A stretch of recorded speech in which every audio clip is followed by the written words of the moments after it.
أعوذ بالله من الشيطان الرجيم بسم الله الرحمن الرحيم Assalamu alaikum wa rahmatullahi wa barakatuh. I actually wish this were the kind of session where we could even get tips on parenting from the audience as well. There's no better way to learn than to listen to many, the wisdom of the crowd. We just happen to be people who have had opportunities to speak. We've been given the seats on stage, we've been given the microphone. May Allah help us do our job well. There are very many different areas I'll try to cover in the shortest time possible, because as I listened to the two speakers who went before me, there were thoughts that came to my mind. Let me start with the verse of the Quran. It's in Salatu. I'm not sure of the exact verse right now, but I know there's a 7 in there somewhere, maybe 1797. I'm sure once you check Google, you'll find it. It's the verse that says, believing men and women are awliya of one another, supporters, supporting friends, protectors of one another. Traditionally, when we talk about the roles of mothers and fathers in raising children, we have very clear traditional lines. The mother yells every day and tells them what to do every minute. She pampers them when they cry, and when they get too naughty for her to handle, she passes them on to the father. Father, pop your big eyes, use your man voice, and terrify the child into submission. The child cries, runs back to mom. Mom says, there, didn't I tell you not to do that? In reality, our roles are more in line with that verse in Surah At-Tawbah. We are supporters of one another, not just as Muslim men and women or believing men and women, but as husbands and wives, working together to create a family. Not very long ago, I think a few days ago actually, I had an encounter with one of our kids. I can't remember who or what the person did, but I got slightly irritable. And as I finished speaking to the child, I was walking back to the bedroom. I didn't realize I was still wearing my irritable face. I had a slight frown, I didn't notice. So my husband, who was coming out of the room, saw my face. He copied my expression. He said, what's that little frown? That was when I realized I was still carrying whatever had offended me. So I pulled him back into the room and said, this is what happened. And he said, Sanu, yeah, Rako. I said, Gaskia. I calmed down. It was over. There was a day one of our kids did something. My husband snapped at him, used a very sharp tone. It's something he rarely does. And what the child had done, I felt, was too little for such a sharp tone. So I waited till much later, then I said, is everything okay? You seem a bit tense. He said, why? What happened? And I said, this is what I observed. And he was thinking about it, said, maybe it's this that set me off, maybe it's that. He later went and tried to make peace in the way parents do. Why am I telling these two stories? Because sometimes parenting gets tough. Sometimes it's the little things that irk you as a parent. Sometimes it's the big things. And the tendency at times when that happens is to turn on your spouse. You see, you are the one that spoiled him. You see, when I said you should shout very well, when I said use bulala, you said no, you are doing Oyibo style. We turn on the parents, on our spouses. Or we look at what the child has done wrong, then that's when we examine our spouse very well and say, it is this trait in you that is showing in the child. Sometimes that may be true. But sometimes if we do it in the tone that shows that we have now created factions, the one who caused the problem, and me, the poor innocent mother, or the hapless father who had nothing to do with the problem, at that very moment we are breaking up the family. What have I seen work for us as parents is the plan together and execute together and be flexible about who does what. Also to play to our strengths, what we are really good at doing. I love teaching. I love setting up structures for learning. So within our home, I take it upon myself to set up these structures for learning, for revision, and for studying. I don't insist that my husband has to join because we are in it together. I don't insist. That's something I enjoy doing. My husband loves the outdoors. He loves going out and playing physical games with the kids. He doesn't insist I have to join, but I support it. I don't stand in their way. And sometimes I go with them, I join them. And when he travels, if there's something he has set up that they should do, then I support that, even in his absence. Playing to one another's strengths and not insisting your spouse should become you because you have this perfect idea of how to raise children. I've already mentioned not creating factions. Sometimes as children grow older, we do that, especially when we have marital discord. We pull one child aside and say the child is very mature. The child understands, the child. And we tell the child what our spouse has done that's very annoying. And say, you see what your father has done again, Ko? You see what your mother has done again, Ko? Mata. Now that you are growing up, let me teach you the ways of women. Let me make you wise. We are creating factions.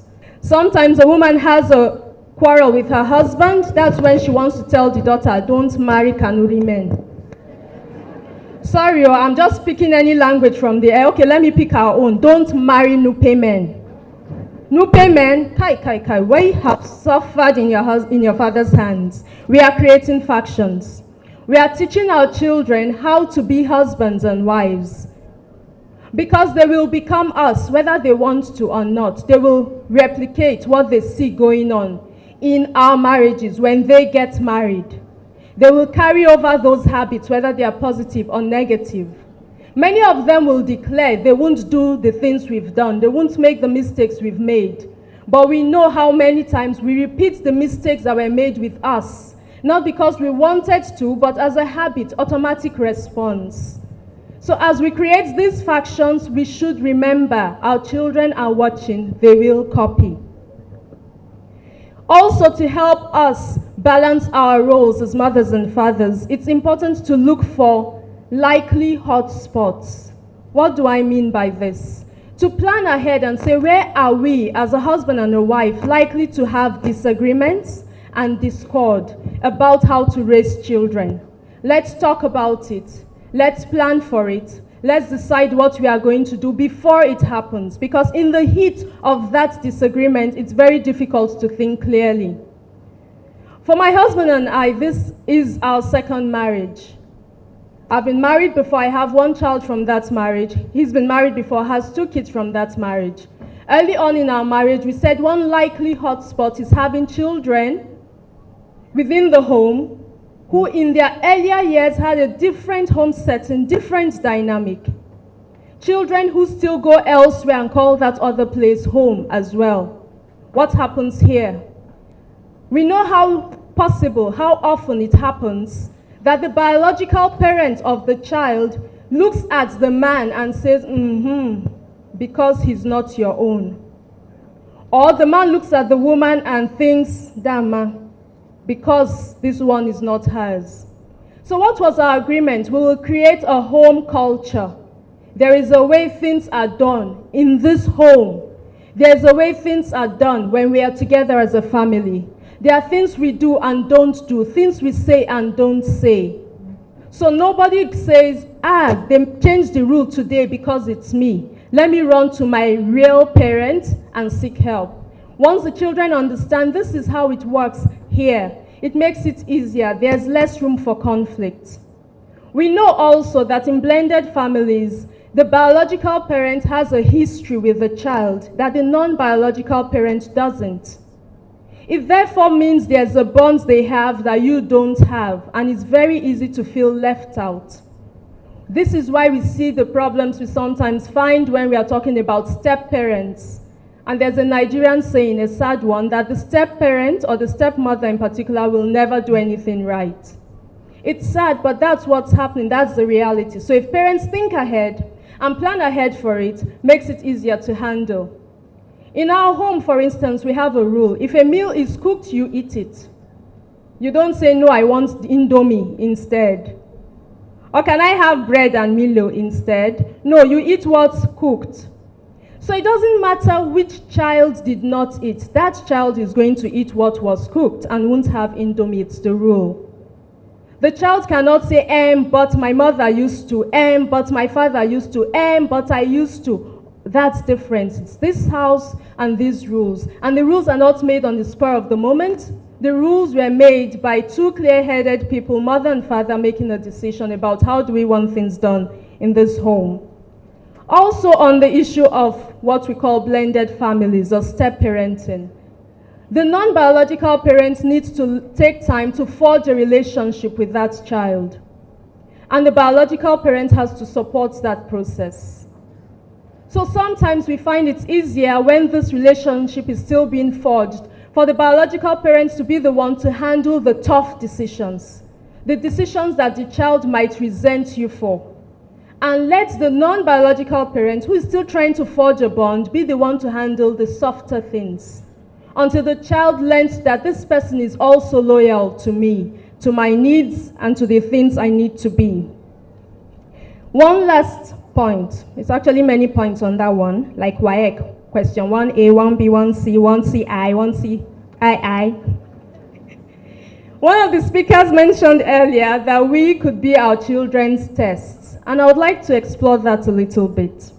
How do we test our children? We've already said quite a bit about our interaction with our spouses and how this impacts badly on the children, how it affects them negatively, emotionally.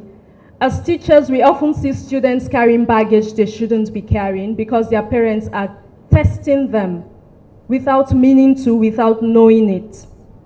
We've already talked about the marital habits we pass across, which will become a burden to the child later on if care is not taken. Another way of testing them is to dictate their career, what they will become. Some of us have planned it from the time the child was in the womb. Some of us have it written down like a manifesto. Child number 1, Abdullahi, doctor. Child number 2, Sefia, accountant. Child number 3, Abdurrahman, engineer. Child number 4, Umar, nobody in the armed forces. Umar, soldier. Child number 5, we need a minister, politician. And if Abdullahi dares to say, I want to become a teacher, you say, A'udhu billahi min shari dhalik. And if the accountant says, oh, you know, I actually enjoy literature, you say, what for? Who reads books nowadays? And if the soldier says, can I become a doctor, says, no, you are young and strong. You are the doctor, I decided it long ago. And sometimes the other spouse sits and lets it happen.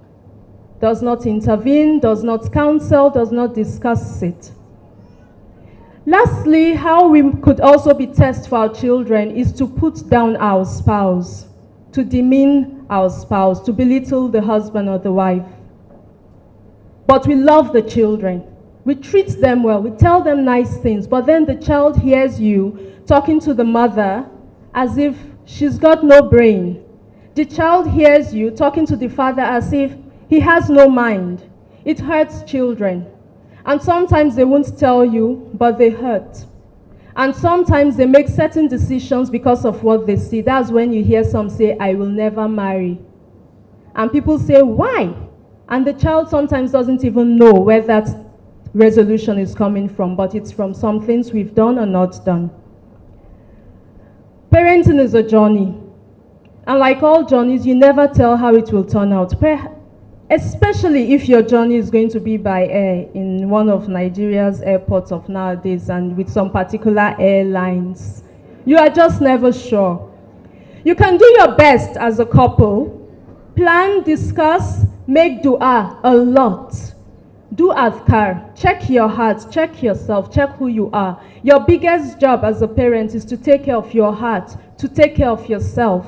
To have that sound heart called bin Salim, that's your biggest job.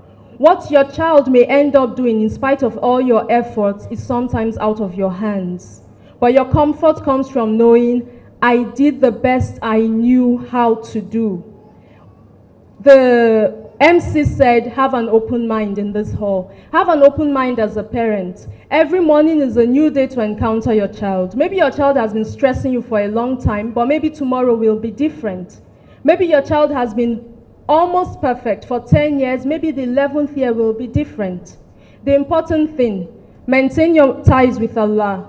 Maintain your bond with the parent of your children. Then have an open mind, inshallah. Don't stress. As we sometimes used to say, those old women in those days, these children will not kill somebody. Oh. So don't stress. May Allah make our jobs easy.